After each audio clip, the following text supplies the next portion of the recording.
काय तुम्हाला माहीत आहे, मी जेव्हा जर्मनीमध्ये आले तेव्हा मला सायकल व्यवस्थित चालवताही येत नव्हती. पण इकडं एक विशिष्ट गोष्ट आहे ज्याच्यामुळं मी सायकल चालवण्याचं धाडस केलं. आणि ती गोष्ट कोणती आहे माहिती आहे?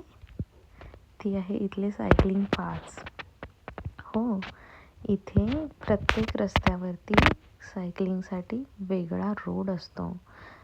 ज्या रोडच्या त्या बाजूला फक्त आणि फक्त सायकल चालवणं अलाउड असतं. आणि त्याच्यामुळं मी धाडस करून माझी पहिली सायकल घेतली. मी त्याचा फोटो कधीतरी अपलोड करेन. पण त्यावेळी मला माहिती नव्हतं की मी सायकल किती वेळ चालवणार, यूज करेन किंवा नाही करेन. त्यामुळं मी पहिला एक सेकंड हँड सायकल घेतली, एकदम नॉर्मल, सेकंड हँड शॉपमधून. आणि त्याच्यानंतर मी ती वापरू लागले आणि हळूहळू मला सवय झाली आणि कॉन्फिडन्स पण आला. त्याच्यामुळं यावर्षी मी माझी सायकल अपग्रेड केली आहे आणि त्या नवीन सायकलचाही मी कधीतरी फोटो किंवा व्हिडिओ अपलोड करेन, त्याचे स्पेसिफिकेशन्स दाखवेन. पण ही माझ्या लाईफमधली पहिली नवीन सायकल आहे. मी शाळेत जायचे तेव्हा मला कोणाला तरी नवीन सायकल भेटली की खूप उत्सुक वाटायचं की अरे आपल्याला पण हवी आहे असं. आणि तो आनंद मला आत्ता भेटला. सो या हॅपी अबाउट दॅट. तर या नवीन सायकलने मी नेहमी ऑफिसला जाते. सो जेव्हाही मला ऑफिसला जायचं असतं, आठवड्यातून 2 वेळा 3 वेळा, तर मी सायकलने जाते. आणि one way it's around 10 kilometre. So ज्या दिवशी मी ऑफिसला जाते अराउंड 20 ते 22 किलोमीटर मी सायकलने प्रवास करते. आणि it takes around 40 minute one way. But I really enjoy it.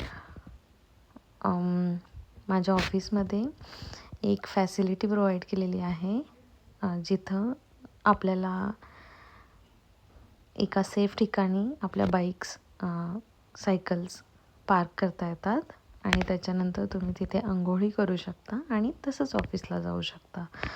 आणि खरंच ही खूप चांगली फॅसिलिटी आहे आणि मी त्याचा यूज करते आणि मला याचा खूप आनंद आहे.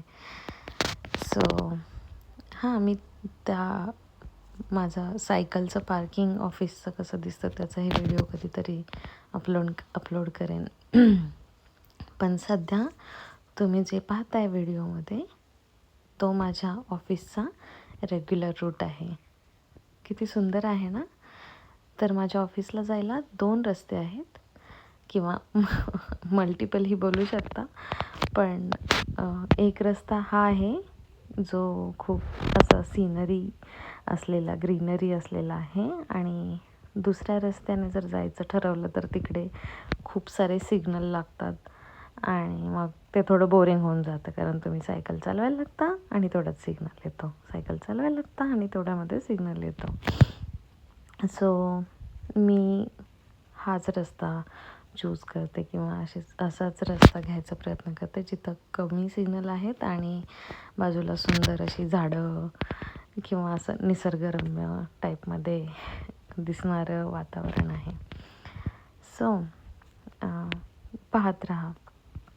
आणि विशेष म्हणजे अजून एक गोष्ट मला नक्कीच शेअर करायला आवडेल, ती म्हणजे इकडे सायकलिंगचं खूप जास्त क्रेज आहे लोकांना. आणि यांच्या कल्चरमध्येही लोक सायकल खूप वापरतात.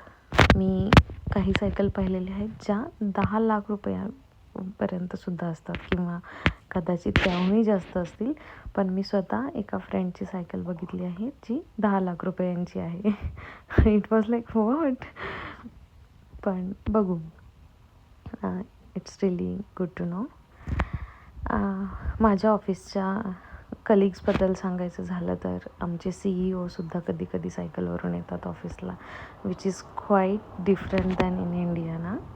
कारण इंडियामध्ये एवढ्या मोठ्या पोझिशनचे लोक सायकलने म्हणजे खूप कमी पाहायला मिळतात. आणि हो, मी सायकलवरून ऑफिसला जाते, त्याच्यामुळे मला हाही कधी कधी फायदा होतो की असे मोठ्या पोझिशनचे लोक मला त्या पार्किंगमध्ये भेटतात आणि त्यांच्याशी कधी 1-2 मिनिट बोलायचा चान्स मिळतो. सो ती पण एक खूप चांगली गोष्ट आहे. आणि दुसरी गोष्ट, हेल्थसाठी चांगलं आहे. जो वेळ समजा मी जर बसने किंवा ट्रेनने ऑफिसला गेले असते तरी 40 ते 50 मिनटंच लागली असती आणि त्याच्याऐवजी मी सायकलने जाणं चूज करते. माझे काही कलिग्ज आहेत ज्यांच्याकडे 4 ते 5 सायकल्सही असतात. एक सायकल ऑफिसला जायला, एक सायकल माउंटनला जायला, एक रेसिंग बाईक, एक अजून बाळासाठी किंवा मुलांसाठी यूज करायला. सो असं बऱ्याच सायकल्सही असतात त्या लोकांकडे. ते पाहूनही मला खूप आश्चर्य वाटलं आणि भारी पण वाटलं.